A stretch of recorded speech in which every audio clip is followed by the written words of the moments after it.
play good, okay, because there is a gift. Oh wow.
Ha? Sana ke sini apa?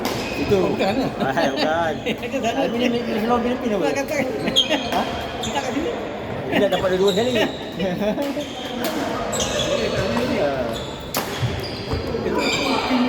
Katanya muka pun macam Malaysia. Malaysia lawan Filipin tu. Tahu ni maksudnya dia beli ni dengan baju Malaysia. Mungkin dia admire tim Malaysia yang hebat ni. Ya, tapi muka macam muka Malaysia. Dia betul tegur dia.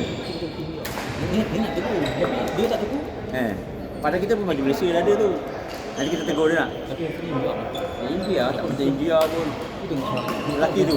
Malaysia. Ini Filipin ni dia cakap orang Filipin. mana tu ni? Bro.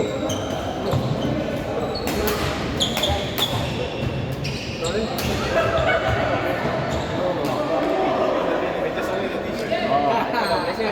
You guys from Malaysia, ya. Dia dekat dah. Dia ajak dia. Actually we have a group. Group ah. Yeah, we have a group. You wanna mix? You datang mana? Dia kata nak, dia main di tim Malaysia.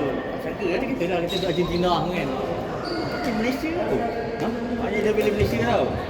Dia taruh yang Malaysia lah. Dia main tim Malaysia tu dia bukan Malaysia. Tak betul kata tahu dia kata tahu dah. Daripada dia jelah pilih Denmark ke apa ke Malaysia lah.